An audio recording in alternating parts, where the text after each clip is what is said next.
We ready to get started? All right. So most of you are in my class. How's it going? But we could be sitting in the classroom.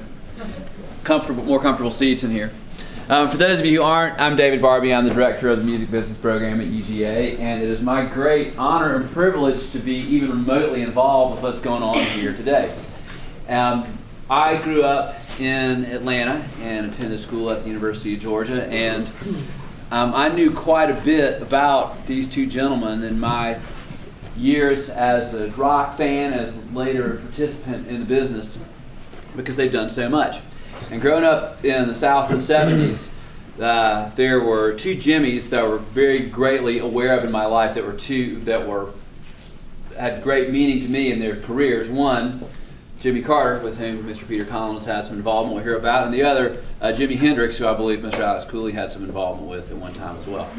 I should also mention that, as Alex and I discussed earlier today, Alex promoted the first rock concert that I saw, which means that at my age you've obviously been doing this quite a while. And Peter and I were just talking about some shows that he's been involved with over the years, going way back, that I was a young fellow out in the audience, pretty happy about that.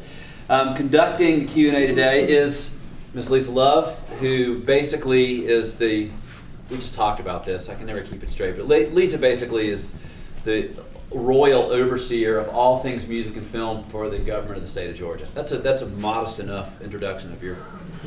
Not so modest, but I'll take it. Okay, great. Anyway, I could go on, but the longer I talk, the less time these folks are going to get to. So let's hear it for the three of them, and here we go.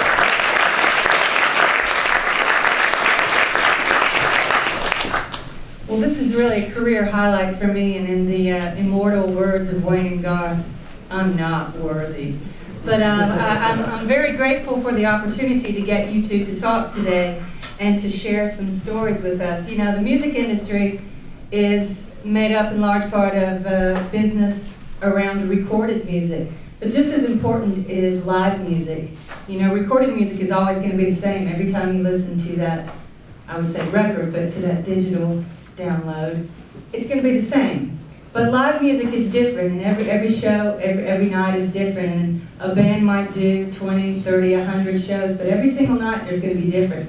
And it's going to be a different experience created between the artist and the audience, and that's really special. And between these two gentlemen, they have created and brought more live music experiences to more audiences than anybody I know in America. So it's a great honor to be here today. And I think one of the things in researching and looking around, part of the story that's not been told that I hope that you will each share with us is a little bit of your early life. Both of these gentlemen are born in Atlanta. But Alex, if you'll just start off, if you don't mind telling us about your parents and your siblings in your early life, and when was music really, how was music, if it was, integrated into your early upbringing in Atlanta? That's a big question, Lisa. I was born in Atlanta in 1939. My father was a furniture salesman. My mother worked for Southern Bell, so we were a working class family.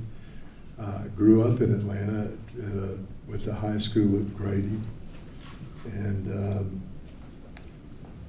then went off and kind of saw the world for a few years and came back.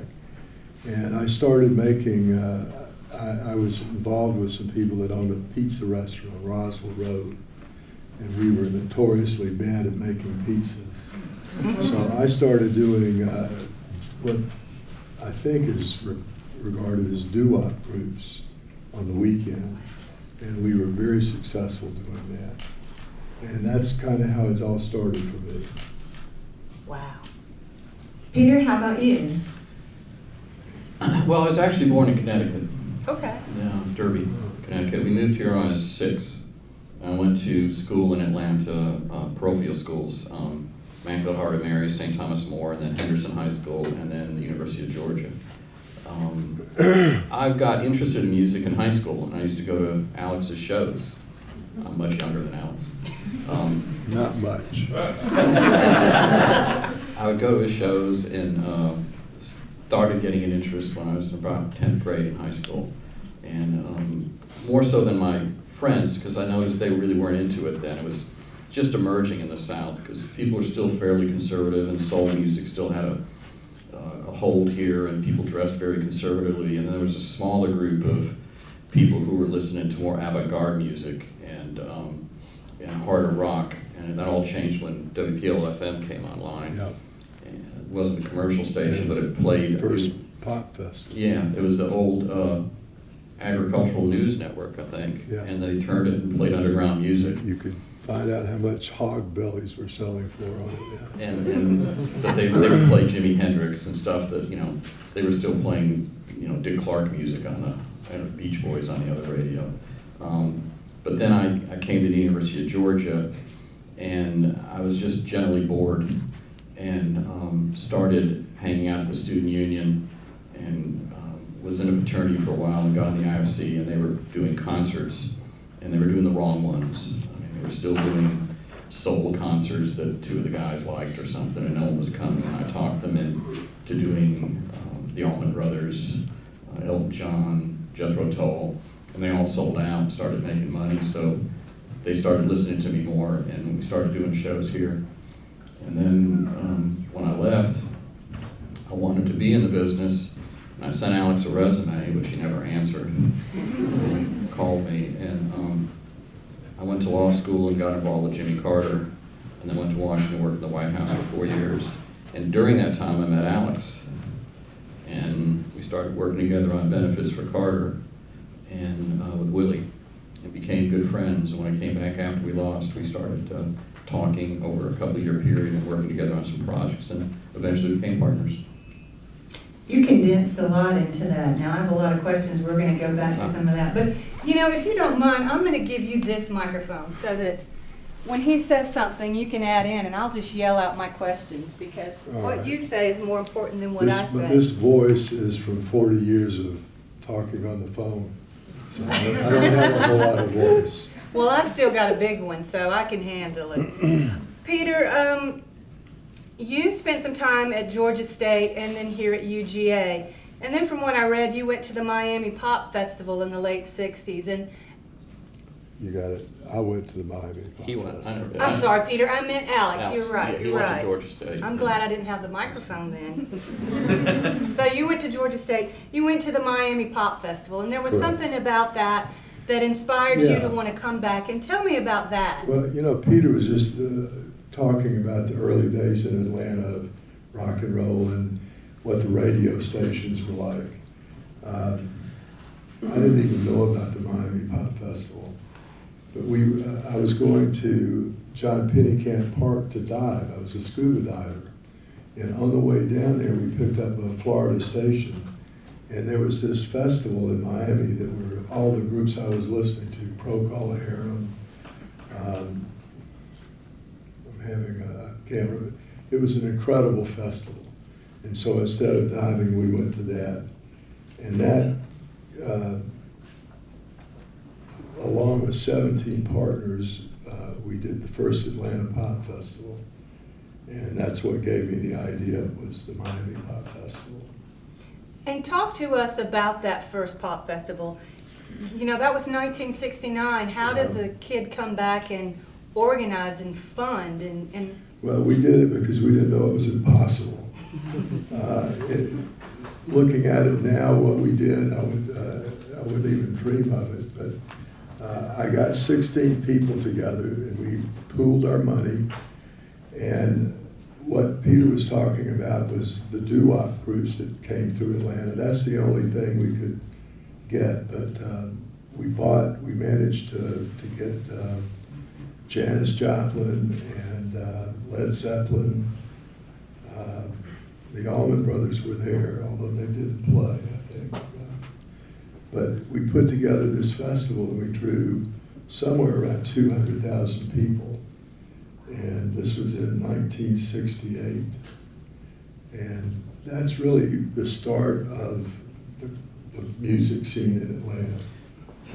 And that was actually a month before Woodstock.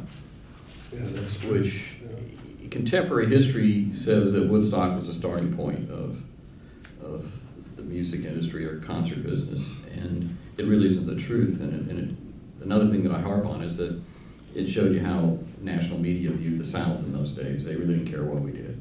It didn't change till Ted Turner started CNN, and we got some respect. But Alex's festival not only drew a couple 100,000 people, it actually made money, and there were no problems. Woodstock was an actual disaster. I mean, they lost money. We felt guilty for making money. You got to understand that was back in the hippie days, and we paid Grateful Dead. We had made $12,000 doing the first Atlanta Pie Festival, and we gave it to the Grateful Dead to do a free show in Piedmont Park, which is probably hardly anybody knows about. I think about 2,000 people came to it, and that was quite an event too. Yeah, they stopped letting people do shows after that. Until you started back. I started back 30 years later. Before we get, I want to ask you another question. Can you talk about some of those concerts in Piedmont Park and who was putting them on? I know I've heard of the Allman Brothers shows and some of the Lisa, other they were spontaneous combustions almost. I helped with some of them. I hired a sound system one time for it. We just got together and did them. The Allman Brothers wanted to play, and the Allman Brothers came up and rudimentary sound system. They played on the steps near the bathhouse there, and it was just incredible. 10, 12,000 people would come, and it was just it was magic. It really was. And the Allman Brothers, I don't know how many here are Allman Brothers fans or know much about them, but they can play for like 6 hours without drawing a breath hardly, and that's what they did in Piedmont Park. It was really something. And then I bought them back, 5 years ago, I think. I had them open for Dave Matthews. Park, yeah. And bought them back, and it was a huge just interest from everybody because of the connection. I tried to convince Dave of that. That's why I wanted him on the show, and we did 55,000 tickets in 3 days, sold out because of that. The Allman Brothers loved it and had a blast. Did the brothers like it? They did. They all. Greg wrote about it in his book. He writes about it. But You read the book? Yeah. Is there any truth in it at all? Rock and roll books tend to be the ones I read anyway. He glosses over a lot of stuff. Let me ask you, especially for the students here, when you say there was 10 or 12,000 people at these spontaneous shows and you had 200,000, how did you market shows back then? What did you do to get, how do they know about it? Peter mentioned WPLO, and PLO was such an incredible thing that happened in Atlanta. Up until that time, it was top 40 Quick Seat had a playlist of probably 20 songs that they played over and over and over again. And WPLO came along, and the guy that started it was Ed Shane. And the corporate owners of PLO at that time were that drug company, Plow. And they didn't know what Ed was doing. He kind of had it to himself. Back then, FM wasn't as valuable as AM was. And so he started programming it, and Ed was just a big music fan and just did a great job. And it was the first thing like that in Atlanta. And at that time, I would buy a schedule on PLO, and that's about all. That's what my marketing consisted of. And as we were talking over lunch, now it's social media, and I have 3 guys that sit at a computer all day, and that's what marketing is now. I don't know what the hell they do. They manage to promote shows with social media, and I'm sure all of y'all know a lot more about that than I do. Well, in those days, too, Piedmont, you had a thing called the Strip. And from Peachtree, from 10th to 14th, were all head shops. And it's where all the hippies hung out in Atlanta. And then they would meander People down used to the to park. drive from small towns to see the hippies, because that was a big draw. You could, like on Friday and Saturday, you had to stay away from that part of Peachtree because it was packed. Yeah, but the With meandering people out the from park. Duluth and Locust Grove looking at the hippies. Yeah, and then you had the people come in and look, but you always had a large group down there to start with. But I went to one of the Allman Brothers shows when I was in high school. In Piedmont Park? Yeah, You never told saw me it. that. Yeah. Run really They where were, they they were were. incredible things. Well, it was before Fillmore East, and a lot of people didn't know who they were. Yeah. They were, at that time, they were much bigger in the Northeast than they were in the South. In fact, they still are, as far as that goes. When they were getting no airplay whatsoever, and very few people knew about them. I was staying at a place in upstate New York and listening to a radio station that was programming them all night long, which was unheard of. So in the Northeast is really where the Allman Brothers started. They broke out on the Fillmore East album and changed That to was- commercial, yeah, that was and that's it. when they got really big. I don't know if y'all have listened to that, but if you want to really hear some incredible rock and roll live at the Fillmore, the Allman Brothers, one of the best. You know, you hear this thing about what albums would you take to the desert isle with you? That would be one I would take for sure.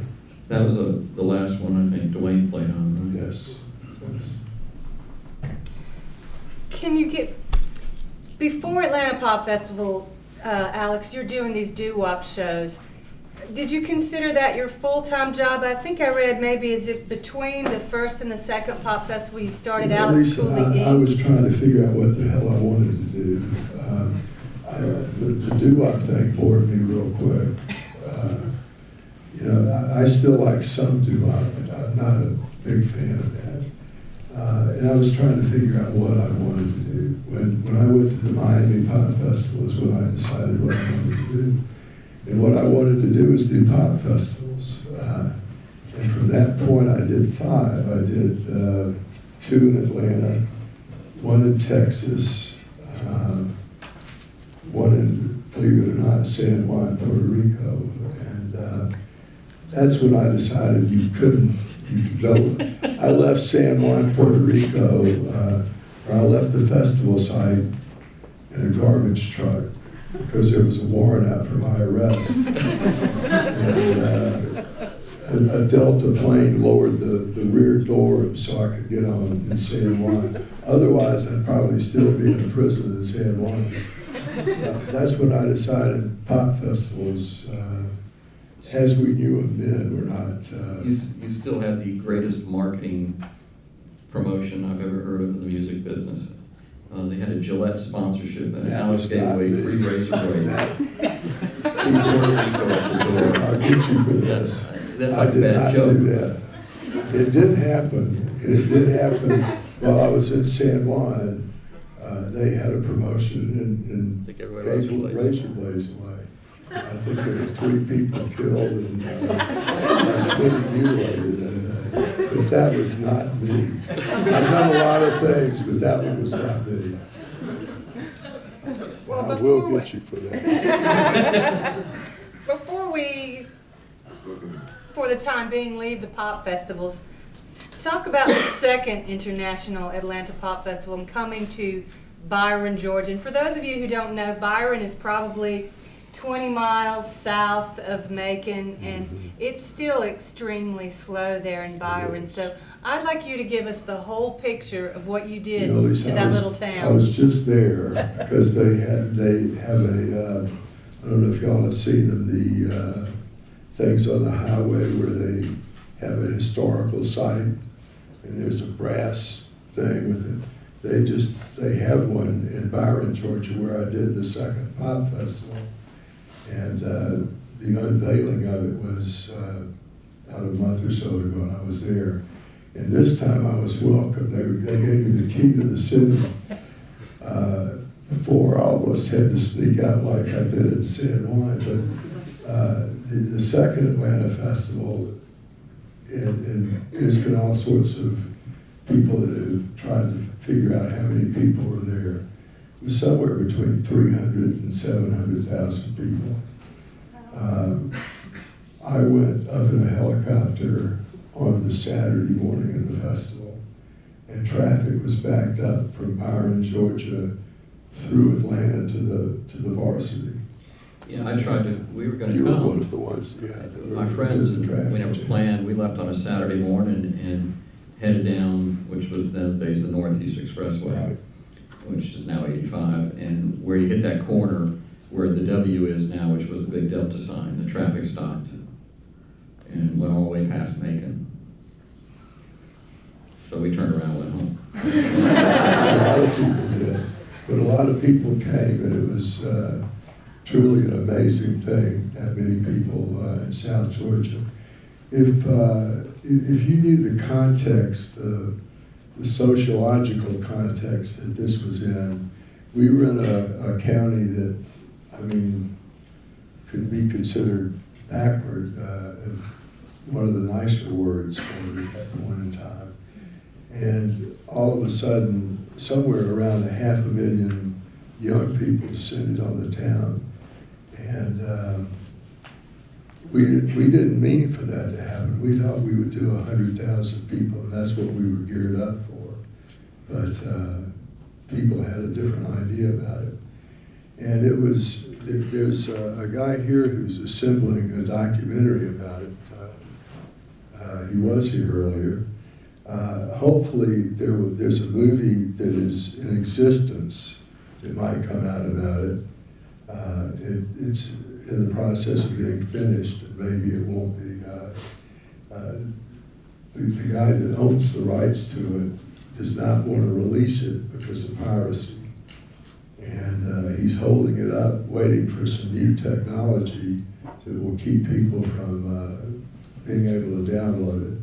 But in the meantime, all the people that went to it are, dying off. So if it doesn't come out soon, it's not going to be meaningful. Yeah, one of the real conundrums to me in this business, and it still exists, is the problem you have with municipal authorities on music events. Sport events have always been accepted no matter what you do. Everybody's like clamoring for the Olympics or clamoring for Super Bowl or any big event, but anytime music comes into play, whether it's a large festival, you have to fight the local authorities. I still spend a great deal of time doing But Peter, you don't have any idea what it was like. In the day what Alex was doing, it was. Rock and roll is impossible. mainstream now. Yeah. Rock and roll is no longer the threat to society that it was at one time. At one time, it was a social movement. It was people were saying things in records that needed to be said, on albums that needed to be said, and it was really hated at that point in time. I used to have to beg to get dates in municipal buildings. I thought it was better by now. I don't understand it, but yeah, there's still issues with music. It's always been fights. I've spent a lot of my time with city officials, but the place is privately owned, like oh yeah, Phillips and things. no, I'm like talking that. like every time I go into Piedmont, it's a nightmare.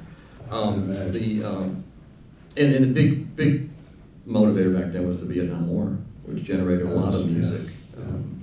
Richard Nixon in the Vietnam War Had more to do with generated a music lot in the of 60s records. than anything. Yeah. Do y'all know who Richard Nixon is? Does that ring any bells out there at all? You owe a lot of good music to Yeah, you Nixon. do. Yeah. Could you let them know, I think today we'd like to make some comparisons and contrast some things. Some of the acts you have there, tell us who they were and approximately how much they got Lisa, I paid should've- compared to some Yeah, of. I should have brought a cheat sheet, because remembering all this is not easy. On the first one, I can remember a little better. It was Janis Joplin, Joe Cocker, Led Zeppelin, Blood, Sweat, and Tears, and surprisingly, a guy named Dave Brubeck, who was a jazz artist, a great jazz artist, and Tommy Tommy James and the Shondells. Shondells, yeah, was my pop act on it. It was the theory when all this started was that it was going to be a broad spectrum of music, but the economics of things came into play, and it really went to a rock and roll, you know.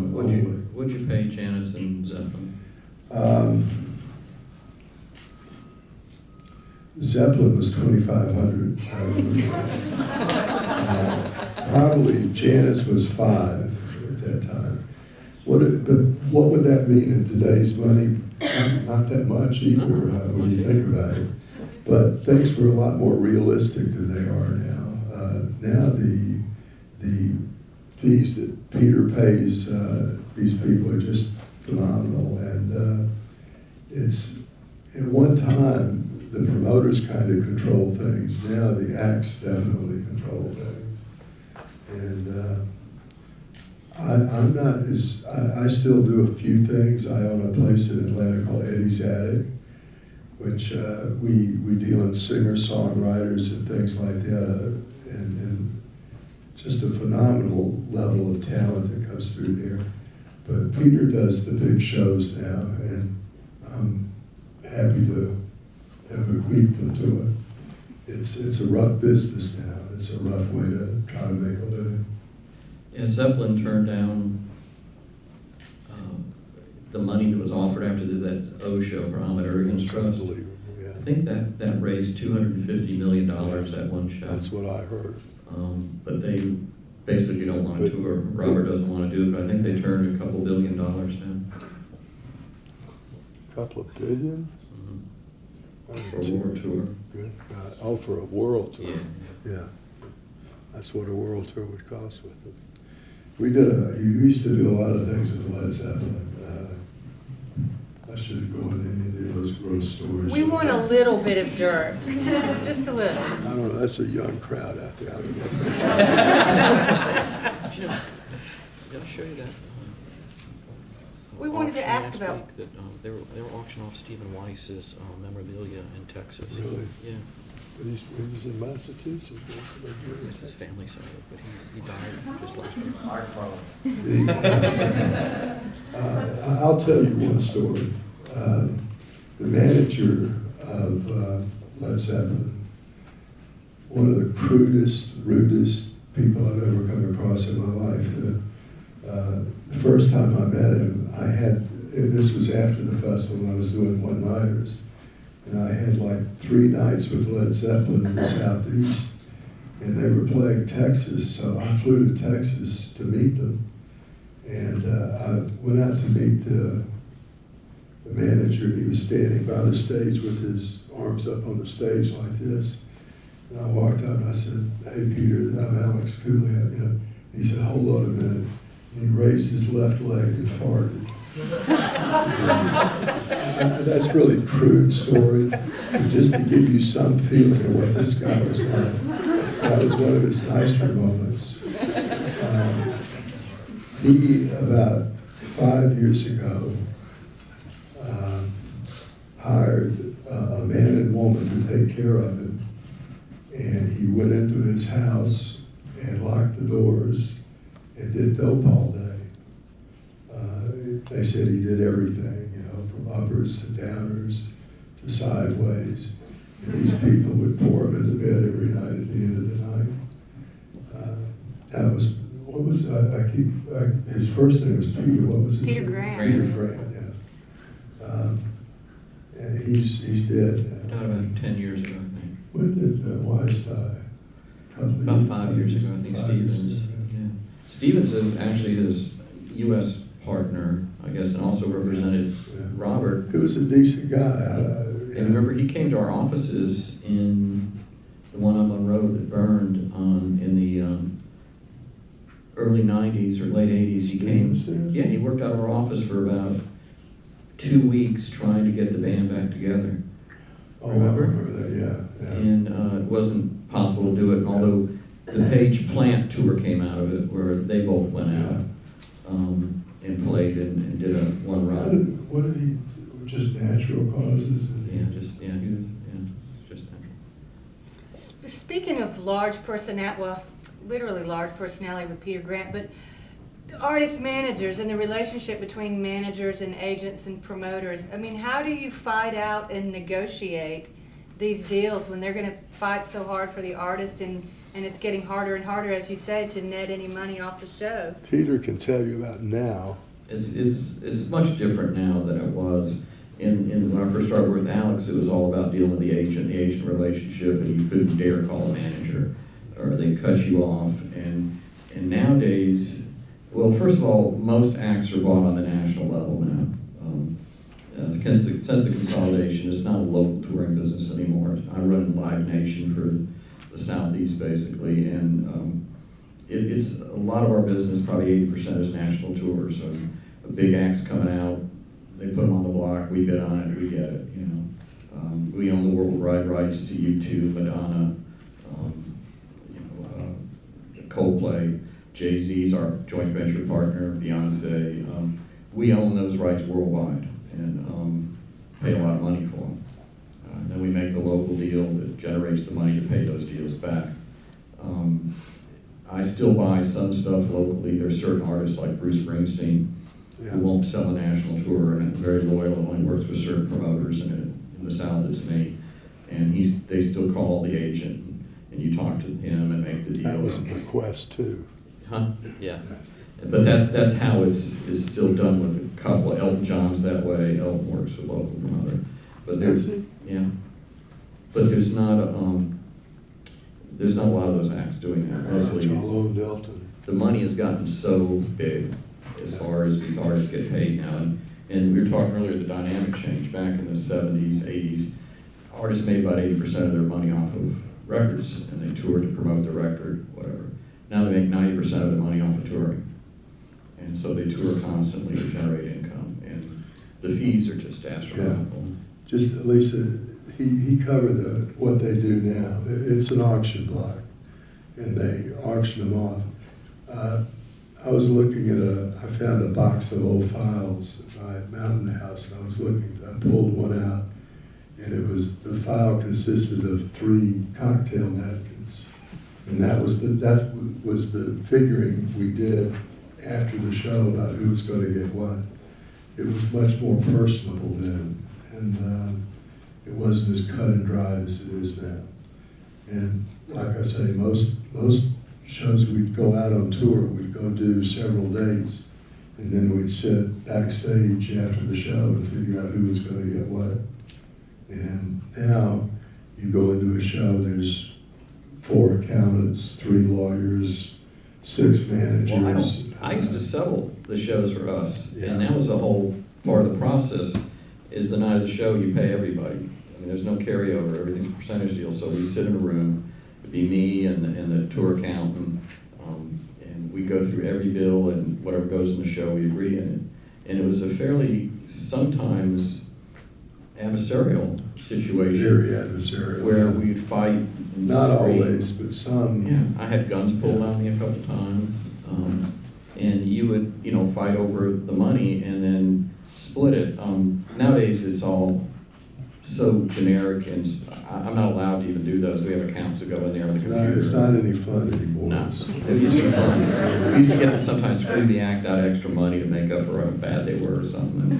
And now it's all set out by ratios and whatever. It's all decided. These acts really do go out with like 3 CPAs are on the tour. It's a very money-oriented, very, and I'm not saying there isn't still a lot of great music out there. There is. I'm still very much into music, but there's more spin doctors. There's more. What you're seeing is an image that has been created in a room somewhere, not necessarily what the music is all about. Sometimes, not all the time. I'm trying to resist this getting to be an old man and being very cynical, but there's much more what I call image making now than there was before. And there's 42 people spinning the stories about all this. I think that the motivation in the 60s and 70s was political and for bands to get together, and also to meet girls seem to be the two big factors. Nowadays, it's pretty much money. Bands want to get rich. They want to make money. And that's all you hear all day is how much. And, some of these bands, they're easily making $2 million a night.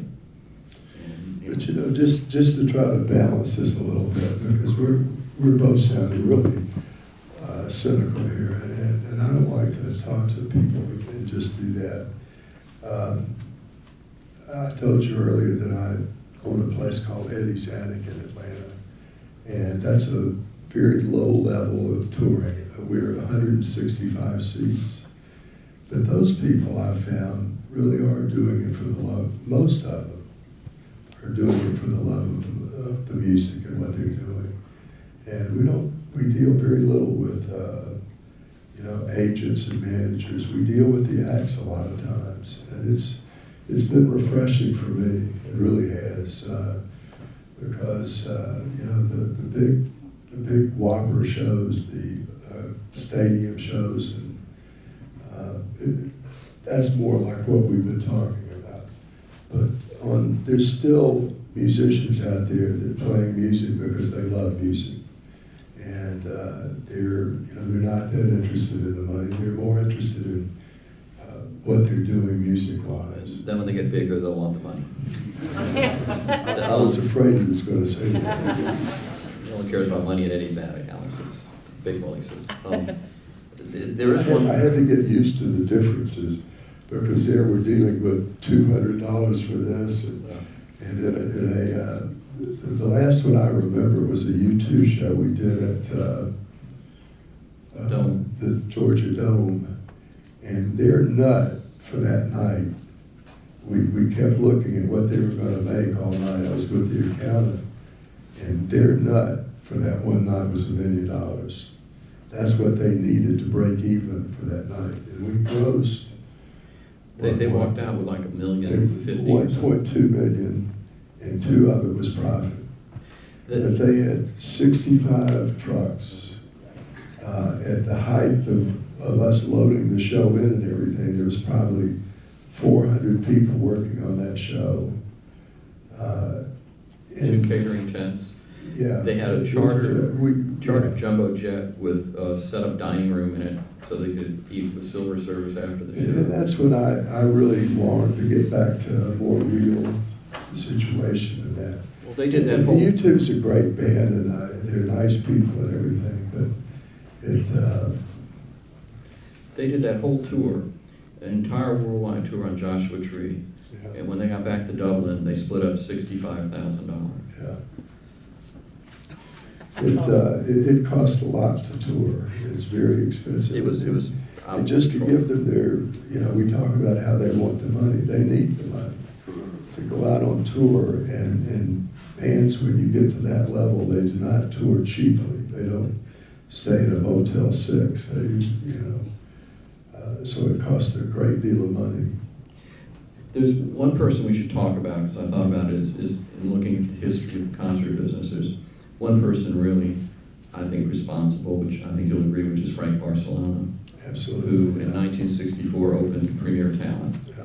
Frank was an agent at an old line agency before that GAC. GAC that booked kind of doo-wop groups and older Doo-wop established acts. and Lawrence Welk and things like that. And they didn't know what to do with rock acts, and they put them on shows, and they'd sing 2 songs, and then take them off and sing 2 songs. And Frank had this vision of creating artist careers and putting them out touring where they would play entire songs and sets, which later developed into the concept album. But he wanted a network of local promoters that he could work with on baby bands and then would grow them into larger bands. And he worked with Alex, Bill Graham, Ron Delsner, Don Law.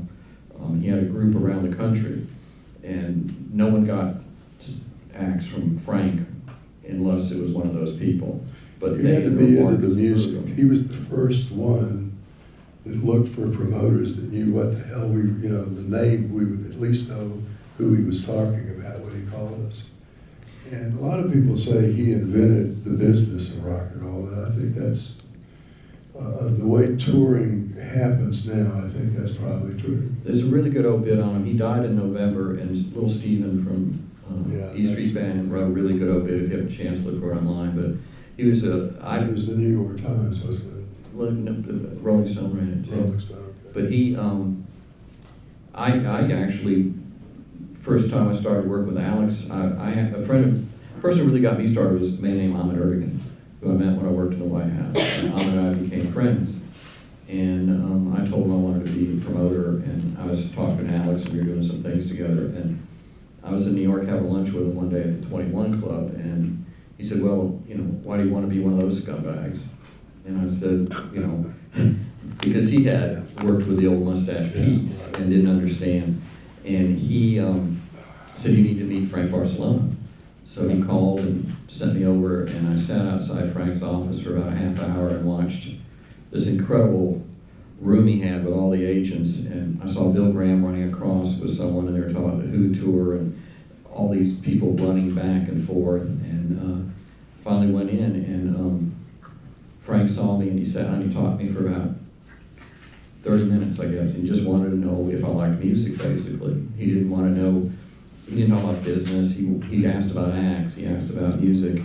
And at the end of the meeting, he said, okay, you got Billy Squier in Memphis, and gave me a date.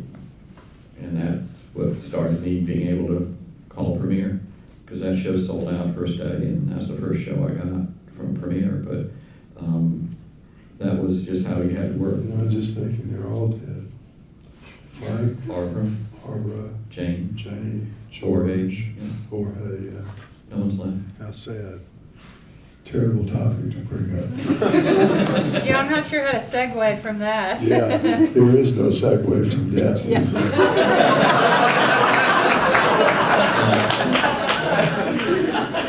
Right.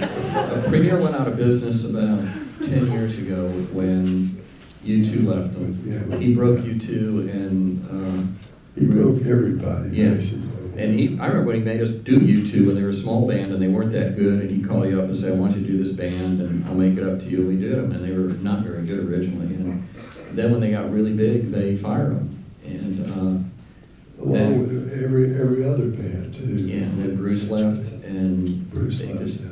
and the agency, I went up to see the last year, it was just Barbara and one person. Yeah. And Sad. it was sad. It was one little room, and you know, next year. But that just, you know, the point here, if there is a point, is that things change. Y'all are going to be looking at a whole different situation in a few years. It's changing as we speak. Yeah. I don't know where it's going. Maybe Peter does. Do you? Well, you know, it just seems to get bigger. I It think seems that a few groups get bigger, and the middle groups, and sometimes this is where the talent is, they can't make a living. we gross more money every year, but we're selling less tickets, which is not a great trend. But the high ticket price, don't get me started on that. well, a lot of the I don't see enough of the younger acts coming up and lasting long enough. You know, it used to be they came out, played the Electric Ballroom, then the Fox, Right. and then the Omni, and you know, they got bigger, and now bands seem to come out, play, and kind of disappear. And the real bands that I'm still making money are the bands from 20, 30 years ago. I mean, Springsteen, U2. Nobody's developing any new talent. That's what it seems to me. Radio is non-existent, Yeah. and we're back to a singles business. The concept album's dead. Everybody's downloading singles. Nobody's buying albums. Nobody really thinks about the concept album anymore. We're back to the 1950s and early 60s when it was single driven. So, and the label business is just like the corset industry. I mean, it's non-existent. Whatever labels are left will be some content company at some point. But, you know, most of the major acts, I mean, Jay-Z, when he was in Atlanta, I mean, he cut his last record in his bus in Atlanta when he was recording, when he was performing. I mean, they don't need to go to big studios anymore and go through the whole. I mean, the record label process was in some ways a scam on how they made their money. And they let the acts go in the studio and they charge them a humongous amount of money for that. And they charge them all this marketing money, and they charge them X amount to print the record. that they made money on, and so the acts saw less and less, and then the acts now realize that they can do all that themselves and it doesn't cost anything. It's very similar to what's happening in the book publishing business too, but pretty much the same thing. Is this pretty much a music business audience? Yes. So, okay. Largely. So most of y'all want to go into the music business? Is that? And there's no record stores anymore. There's Apple. That's the record store now. Which I love. Record stores were a sociological thing. Peaches, I mean, people went and gathered and went and bought the new record every week when it came out. You know, nobody will ever convince me that Apple isn't a good thing. I love downloading music. I love sampling it and seeing if I like it, and then downloading it. I retired about 7 years ago. I spent 3 years just downloading music. It was just such an incredible technology thing to me. I said, you can do that, you can, do this, and you got it. And I still love it. I think it's fantastic. Well, the old model, which was record labels recorded the record, then they went and promoted it through a station and had people promote it, so then you would listen to it and buy it, and then the artist went out and toured on it, and that model's broken, and it's not going to be fixed. The new model is that these artists announce their tours, whether they have a new record out or not, and if they do, you can load it down line or whatever, and it's only one song usually that you want, and I don't think it works as well. I don't think it creates excitement. It doesn't build acts anymore, right? No, and you don't hear things other than what you want to hear, because when you used to listen to the radio, you heard things that were new to you, and then the radio would say, by the way, that's a song by a guy named Bruce Springsteen. Then they stopped saying who it was. Yeah, but you know what? If you're downloading, you can just go from one thing to another. I mean, they give you suggestions. Some of them, well, I like it. You don't like it, but I like it. How many here download? Can I see your hands? Oh. Legally? How many do it legally? Illegally?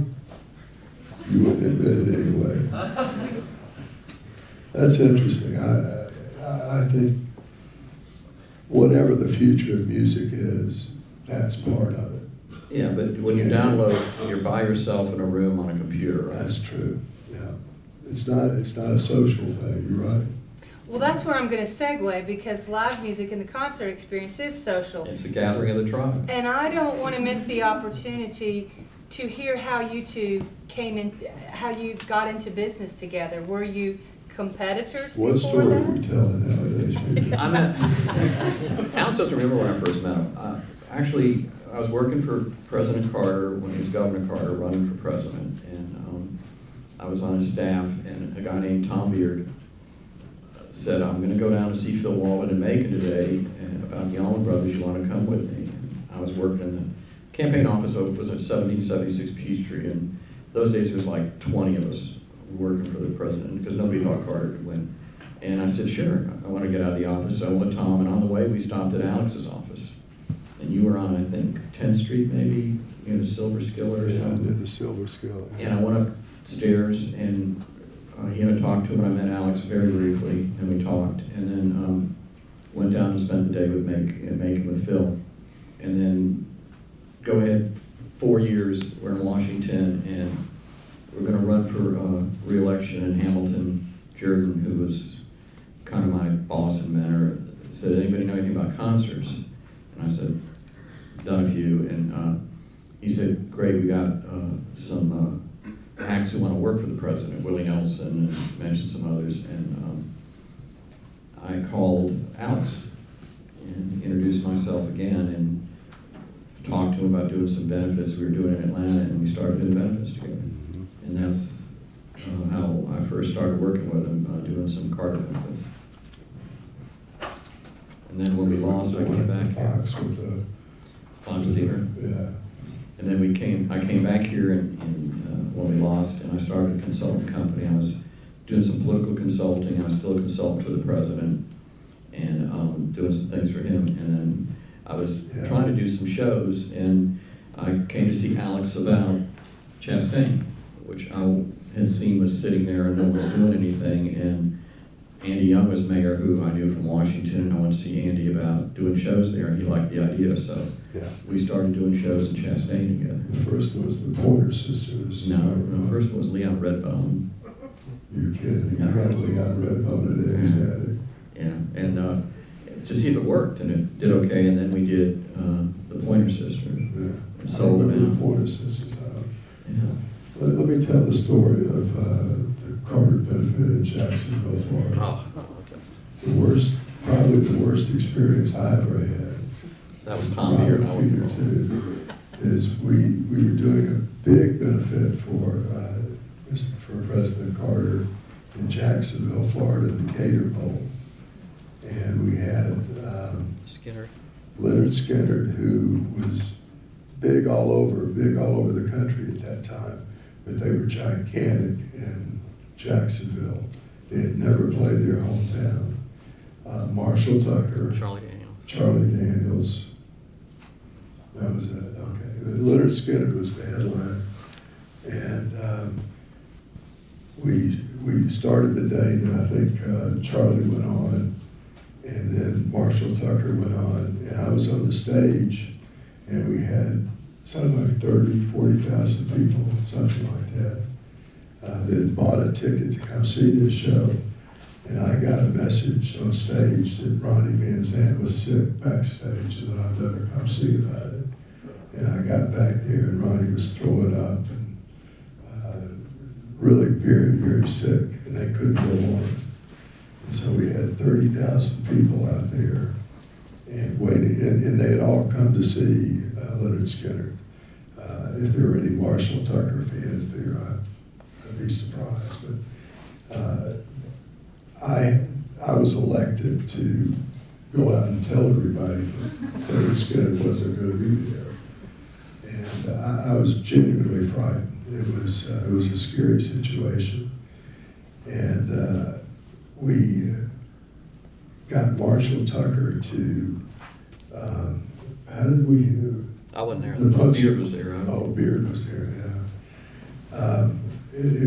Marshall Tucker hadn't played at that point in time. Charlie Daniels had. So I went to Marshall Tucker and told them that what had happened and everything. And so we worked it out to where I would go out and say, we've got Marshall Tucker here, and wasn't that a great show, and all that kind of crap you say in between. And then I was going to just say, oh, and by the way, Leonard Skinner is in the house. And they were supposed to start playing immediately right then. And we pulled it off, but it was really a scary night. One of my favorite Skinner stories, though, is the Fox. We have a lot of Skinner stories. The Fox Theater, when they started getting big, they called Alex and they said they wanted a case of Dom Perignon champagne. Yeah, right. And Alex knew they didn't know what the heck they were asking for, and but they heard they should ask for it. So we got a bottle of Dom and a case of cold duck. And we sent the first bottle in, and they drank it. We went and got the empty bottle, put a funnel in it, poured the cold duck in, sent it back in. Went through a case of cold duck, and the end of the night, the band came up and said, "That's the best damn champagne." That's really true. Peter and I have a lot of stories, but that one happens to be one of the true ones. I had a show at the Dome about 10 years ago, Metallica, Kid Rock, I forget who else, and the day before the show, James from Metallica went jet skiing in Lanier and threw his back out, couldn't even walk. And he had a bad back, which I understand why the hell he was jet skiing. And I called my doctor who went to see him and gave him a bunch of shots in the back, got him up where he could walk, and left the room. And then James went over and tried to pick up his suitcase and threw out his back again. And they called me up and said, there's no way this guy's going to be able to play. So I had maybe 50,000 tickets sold in the Dome. Did I do that well? Yeah. And I went down to the Dome and talked to their manager, and he said, come on, we got to go and see the band. And we went and sat down with Lars and the other guys, and they're really upset because they couldn't play, and they didn't want to refund everybody, and Lars was mad because he was going to go on vacation, didn't want to reschedule, and I didn't want to refund all the tickets and pay for the shows, so we talked to Kid Rock, and we basically played the other bands, and then when Metallica was supposed to go on, we put up Kid and a bunch of other people and sang Metallica songs. Did you get away with this? Got away with it. Yeah. Nobody asked for a refund, and it was fine. I mean, we considered duct taping him into a chair and letting him play guitar. They didn't like that, and so but we ended up pulling the show off. Who was that guy that we had in Atlanta on a sold-out show, and they called us and said his back was out, and you were watching television that night, and you saw him live from a disco in New York. Was that the Air Supply show? No, it was, what's the woman, Annie Lennox? Dave Stewart. Dave what? Dave Stewart? He's a huge producer now. Yeah. Very successful. Can't give away a ticket. Yeah, I know that problem. But that night we saw, the show was canceled because he was, well, I've already said it. In those days, they just could make it up. You can't do that nowadays with corporate knowledge. We'll say, well, fine, where is he? We'll send a doctor over and have him checked out. But those days they made stuff up and they would just cancel on you and stick you with the show. Well, before we open up the floor to questions, these are the two gentlemen that founded Music Midtown, and I'd like you to talk about that for a little bit, and then we'll open up the floor because they've got to go, I think at 3:15, Dave? Yeah, well, some folks have 3:30 classes. Class in here usually wraps up at 3:15. Okay, well, I definitely want to give them a chance, but I do want them to hear about Music Midtown. That was Alex's baby, really. He started it in, what, 94? 94 sounds right. I'm bad at chronology, but that sounds right. I tried to talk him out of it first. Yeah, he did. But I wanted to do something. I cut my teeth on pop festivals, and they're really, I don't know if Coachella comes close to being a pop festival. So in certain monitored situations, they can still happen. But we started Music Midtown because I was lonesome for that kind of thing. But mostly what I wanted to do, I can't get away from this thing that music is a big, broad world out there. It's not just rock and roll. It's not just rap. And if you're really into one kind of music, you should explore. I think you should explore other. And so the concept of the original Pop Festival was to have a wide variety of talent on it. And that's what we tried to accomplish with Music Midtown.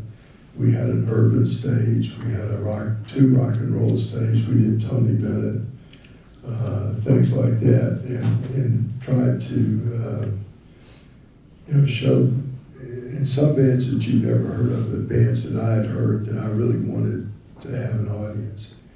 What are some of the people we had on Music Midtown, Peter?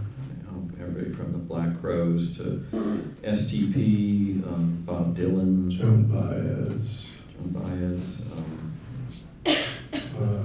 Journey,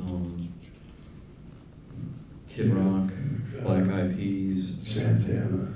Yeah, I mean, it just June Carter Cash. I mean, it ran the gamut. When it got to its height at around 97, we were doing 100,000 people a day for 3 days. And actually, the people who started Austin City Limits, Bonnaroo, all came to Atlanta to study Music Midtown and actually used our model for what they developed. Did we ever get any royalties or anything? And then I put it on hiatus about 6 years ago because it was a bad 3 years of just terrible weather. And we had a lousy site. The mayor did support us, and she put us on a really crummy site behind us. Some towns really encourage things like Chicago. If you go to Chicago in the summer, there's a festival just about every week. I mean, it's just a real happening town. And even in New York and Central Park. But I have to say Atlanta does everything they can to stop it from happening, unfortunately. Well, the new mayor really good. He encouraged, but the last mayor, Shirley Franklin, was an idiot. And she met with 6 neighbors who didn't like it and made my life miserable for 3 years, over 6 people. Even though it was making all this, she didn't understand that it was generating all this income for the city, all these people were filling the hotels, all this income it was generating. And she just could see 6 neighbors. I'm of the opinion if you live in a city, you know, there's got to be a reward for it. I mean, it's hard enough sometimes. And the cultural things that happen in a city, I think, are a good thing. And everything that happens in Atlanta like this, and maybe the new mayor will change that. No, the new mayor is great. I mean, he loves events, he gets it, he understands it generates it's not only cultural but economic, it generates all this income. I mean, we fill all the hotels currently in Midtown, and you know, with Music Midtown, we did it in spite of the city instead of. Well, Bill Campbell supported it, and then Shirley did. Yeah, he did. The last year, you have to have the support of the city to do something like this, and we pay all our own services, we pay the city rent, and the last year I went to see the mayor about the site, and they wanted more money, and I said I can't do it, and they thought I was kidding, and they had it in their budgets, and I pulled the plug on it at the last minute, because we were paying them tremendous amount of money in rent, a couple $100,000, so paying all the services we had to clean up. Police bills were running over $200,000. I mean, so we were paying our bills plus generating all this, and we just want to be left alone. But it got where they were just kind of causing us problems. So I kept it on hiatus till the city supported it, and the new mayor has embraced it, and we're doing great with it. Good, glad to hear that.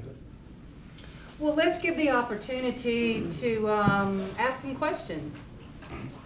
Dave, will you help me on this? Alex, I have one for Peter.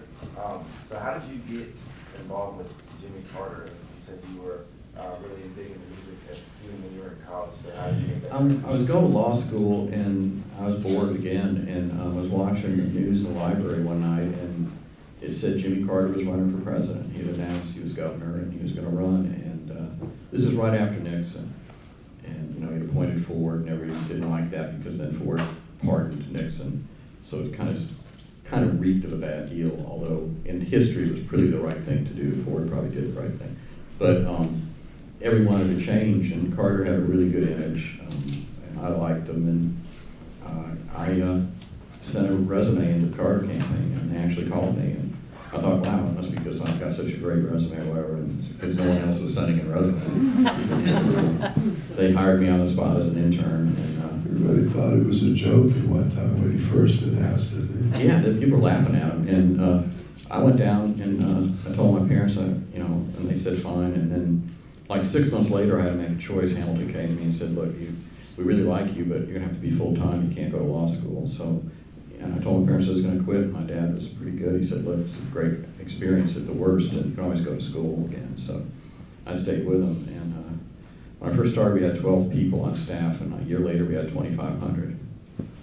So, and then we won the nomination and went on to win the presidency. But it was just sending the resume in and taking a shot at it. Yes, sir. Hey, my name's Cameron. I was wondering what both of you guys might think would be like a possible solution to, help out the music business. Because I know Alex, I believe, said there was no real artist development today. So I was wondering what you guys would probably, advise. Yes, I said there's not much, or there's not as much as I would like to see. And I get that question all the time about what should a young band do, how do they break open?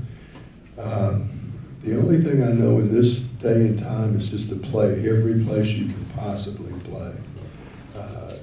Bar mitzvahs, weddings, whatever, play. And I think in the next few years things will become a little bit easier to do it. You need to be savvy on the internet. There's many bands that owe their existence right now to being on the internet. You need to get to a certain level where you're touring and playing the places, the small venues in each town, and then you need to play them. And I wish I could give you better advice than that, but I don't think anybody can. There's no record label for you to go to and have a demo reel and play it for them and get signed, and then they put the money behind you and do all the machinations that record companies used to do. That's something that's gone totally by the board. So it sounds lame, and I realize it sounds lame, but that's the best advice I can give. Maybe Peter has better. No, I agree with you. Play anything you can play, get your name out there, promote yourself on the internet. I mean, if you remember, Justin Bieber discovered on YouTube. I mean, Yeah, that's true. Scooter Braun, who discovered him, actually worked for me when he left Emory. I hired him, and he helped us on Music Midtown. And he left that, and then he went and discovered Justin on YouTube. So, you know, you have that to promote yourself, the internet, and anything you can do there. But you'll find that the more you play, the better you get. You need to play in front of people. You know, you need to see how people react to you. I mean, the famous story of the Beatles was, you know, they went off to Hamburg and played 3 shows a day for something like 6 months in Hamburg, and came back to England a whole different band because they were so good. And that's what it takes, is just playing together. So, And always give everything, you know, I've seen bands in a situation where it wasn't a full house and it was just a few people. Always play and always do the best show you could possibly do. And I know that sounds kind of Pollyannish, but I think it's true. When it comes to throwing festivals, do you find that most bands like negotiate their price down because they are on board with what you're trying to do, or is it mainly like you know their agent or you know their manager, so you can talk them down? the price on festivals always goes up. Always go There's a thing they call festival money, and it's usually much higher than their normal fee. Band figures, like they'll look at a big town like Atlanta or New York, and they'll figure the smart ones have 1 play a year in it. Some of them do 2 plays a year at a town. I'm of the opinion that you underplay a market, not overplay it, and 2 I think is too much. But when a festival comes along, they figure that takes that play out of the market, sometimes 2 plays out of the market. And the money is stronger, I guess, so it is. When we started in Did you say '94, double? we had a rule in '94 where we wouldn't pay anybody over $100,000. Yeah. And we did it, and it was great. It was before corporate America hit. Most of my headliners now are 7 figures.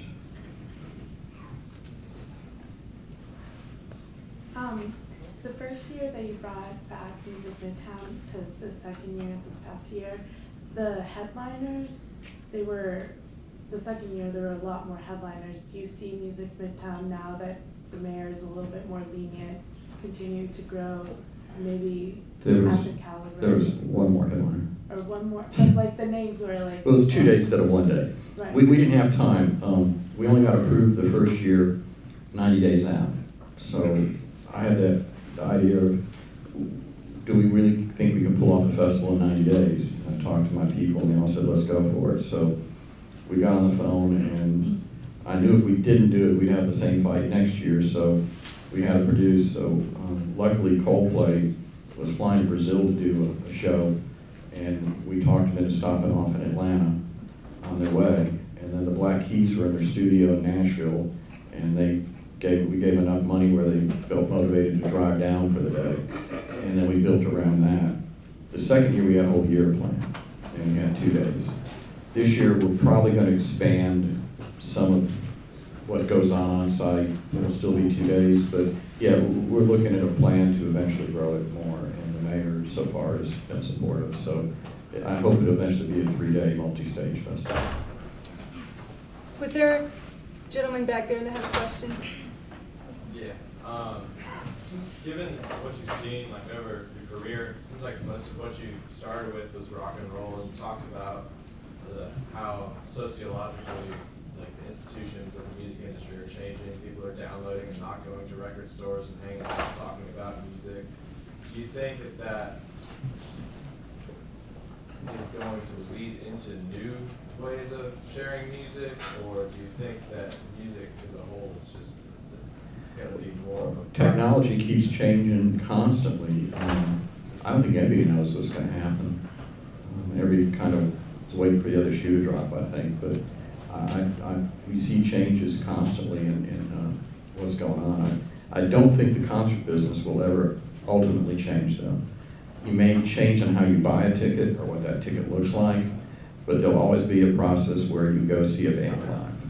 I mean, that's the one basis of our business model as a corporation, is that concerts are going to always happen. People want to be in a room with a live band and see them with other people. And that is just the bedrock of our business model.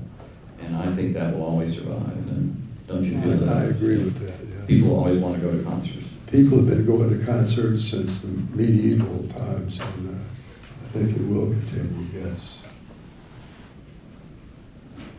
Well, I know my band's playing a show tonight, and there's a company that's coming there called Stage It that will be filming the show, and it will be broadcast over the internet, and people have to pay to watch the show from their homes through this service.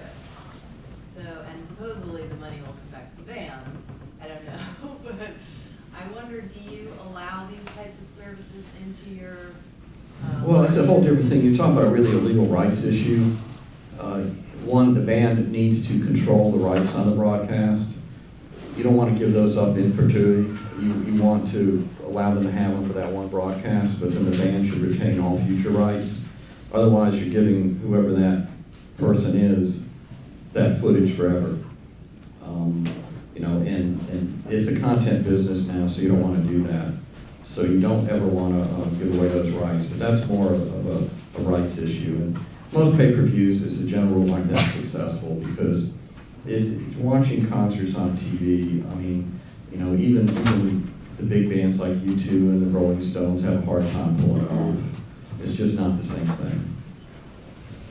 Did you have the Rolling Stones did on that last pay-per-view? Those are numbers, but I doubt it. I agree with Peter. There's nothing substitute for live, and I think with streaming and everything, and we're starting to stream some stuff.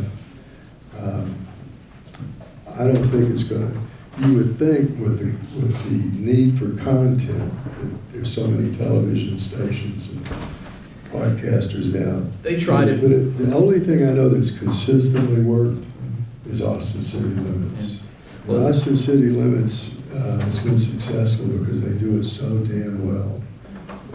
And they bring in groups that you might not have heard, but that are really good. They tried it a bunch in the 80s. There's a big push. Everybody's doing pay-per-view and big shows, and they never did well. I mean, at one time, everybody thought pay-per-view was going to be the thing, but it's never worked out. It's just one-dimensional. Yeah, a lot of people have tried. Question Peter and Alex too. You talk about how young artists are struggling to really reach the statuses of like the U2s and the Bruce Springsteens, like the arena rockers. They have more loyal fan bases, and that artists they are struggling to like attain like a loyal fan base. And then you mentioned like it being rooted in like the image that like music, like the artists are like we as fans are seeking out an image as opposed to music. Do you believe that basically like us as fans aren't as attracted to the music as opposed to like what status of the artist is or what is cool or what is in, or is that what the artists are really trying to do? There's a question in there somewhere, right? I'm sorry, I'm half deaf, which probably should be. So I can't hear you. I don't know what you. I think I know what you're saying. Yeah, I mean, people are drawn, I think, through maybe a social competitiveness to see certain bands. They feel they need to see them, that they want to have been part of that. And bands that are successful have known how to nurture that and grow that. Like, the Stones are going to probably come out this year, and everybody's going to want to see them because they feel they should see them. And they're still, I just saw them in New Jersey, it's still one of the best shows you'll ever see. I mean, it's an incredible band still. And but there has always been that. It was more in the 70s where people were judged by what bands they listened to and what records they bought. But there's always been kind of a, hey, did you go to that or did you see that? And even the historic part of it where, you know, people always talk about Alex's the Electric Ballroom, which is this legendary club when Springsteen played there. I mean, everybody says they saw. I mean, if everybody told us had been at that show, there'd been 20,000 people there, you know. But there is that draw, yeah. I mean, sometimes the legend is bigger than the talent, you know. But not in Bruce's case. No. We were talking to him backstage one night, and we talked about that. We brought up the ballroom, and he said, yeah, you know, he said, I was doing a show with this guy, and I won't mention the band, and he's a friend of ours, and he said, Bruce, you know, I was at your ballroom show. That was great. Bruce said, you know, I looked at him, and I know how old he is, and I ran the numbers. He would have been like 7 years old.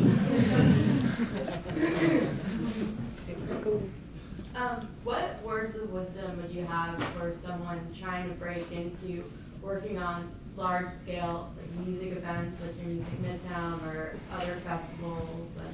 Well, first of all, don't start there. Well, eventually to get to that. Yeah. Yeah, I get inundated by emails. People just want to jump in at Music Midtown or something. Yeah. Can I help? You know, for every one time that happens, there's 10,000 people that want that slot. And every once in a while it does. You remember young Charles, who now goes out with Sting and has another business. He started, you know, I think he was a student at Emory. And there are those things, and you can try to get into them. But I think if you really want to be around music and you want to be in the music business, you know, starting small is really not a bad idea. Like the 40 Watt Club, and you know, going to places like that, listening to bands that you like, trying to work for those bands on that level. Work for free, you know, offer you go and you do have to work for free or almost no money. I'm not sure I would tell you to do that, but if you are going to do it, I think that's the way. Trying to get involved in Music Midtown or any of the big festivals is going to be really tough getting your foot in the door. It really is. When I first did shows up here, I used to volunteer and unload the trucks for free at the show before I got on the concert committee at Coliseum. One day I helped Billy Joel unload his U-Haul, just he and I all day. I mean, that's, you know, but I just started doing that to meet people, and that's how I started, but I didn't get paid for it. You know, I just see the show. You notice, Peter, we're losing our audience. We must be getting boring. No, they have class. Any more?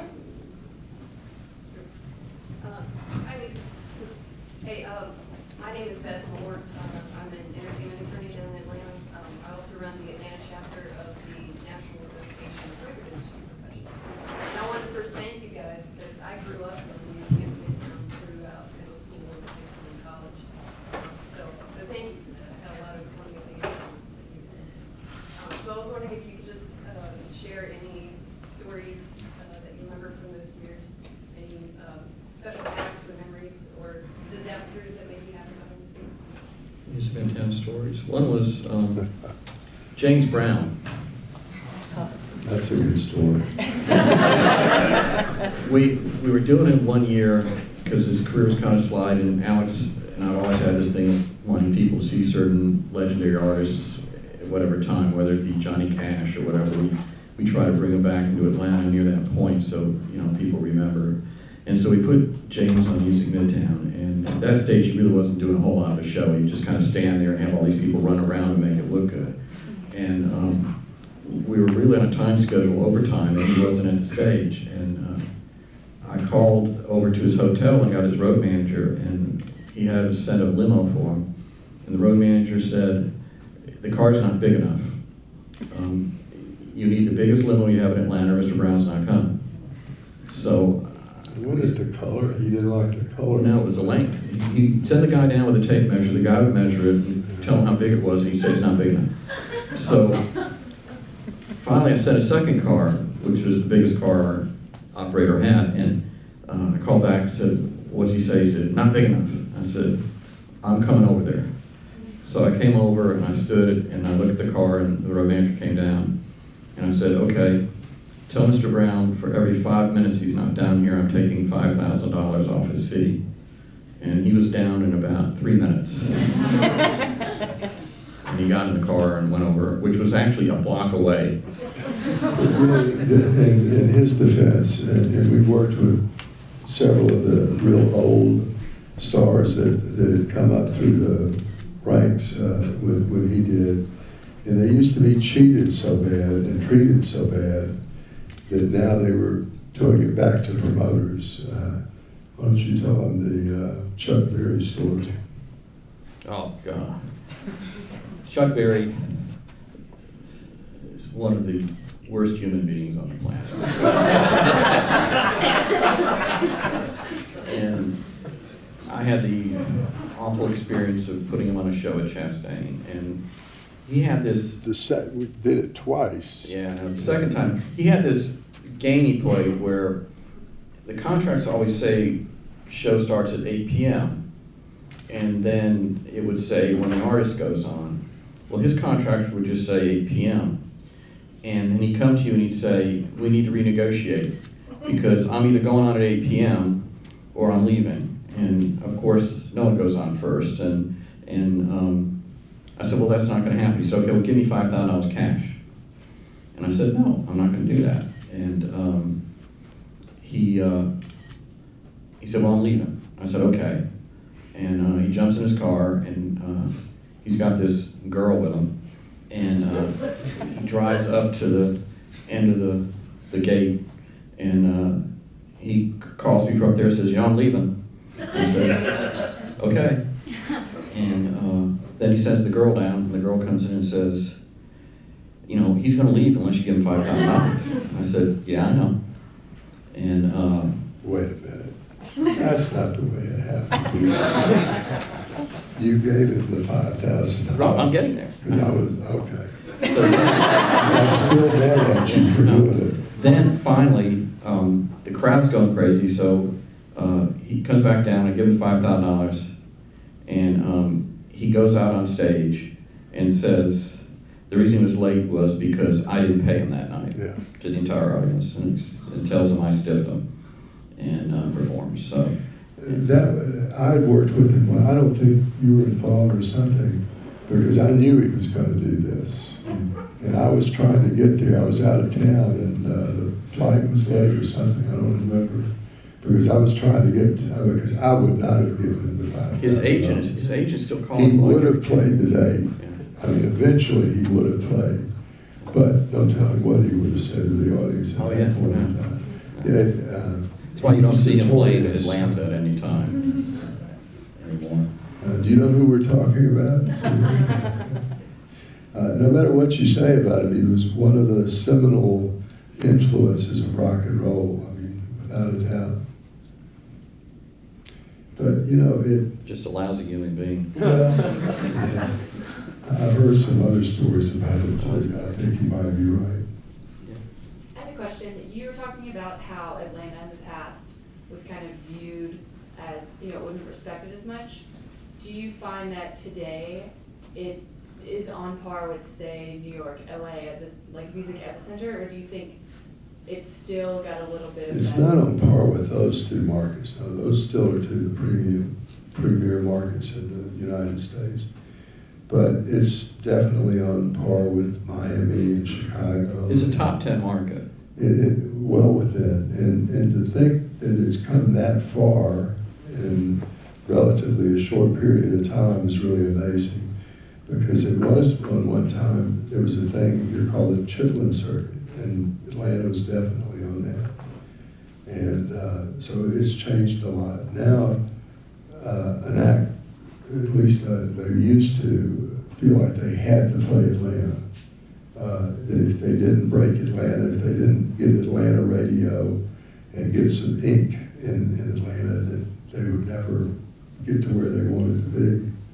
And I think it's still that way, isn't it? Yeah, I mean, even when they did the consolidation on Wall Street, I mean, Atlanta was a target market. They felt they had to have it, but we're a top 10 market still nationally, and we still rate very well as far as how our shows do. Phillips Arena is always nominated as one of the best arenas in the country.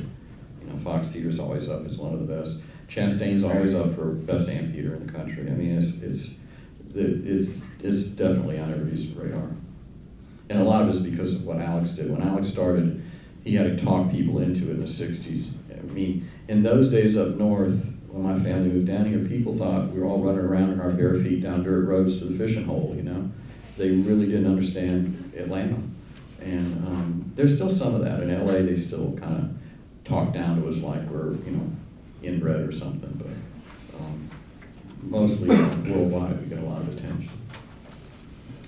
To expound on Beth's question, and Peter, you and I have talked a lot about Phil Walden in the past.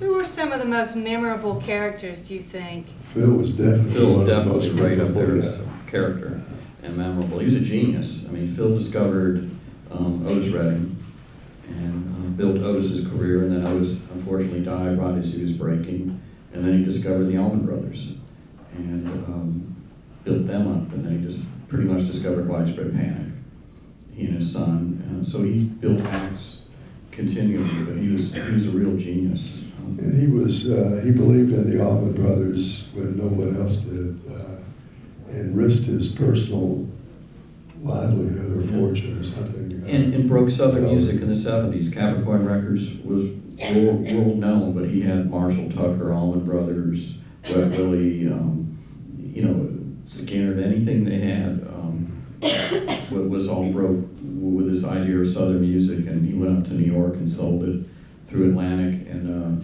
you know, he ran really a fiefdom up through the late 70s, early 80s. That young man right back there in the plaid shirt has been trying. I had a question. You guys are talking about baby bands. So a band is starting out. You guys book big shows and stuff. Would you suggest a band like that try to find a company to book for them, or just try to book? Absolutely. If you could find one when you first start up, they're not that interested in you.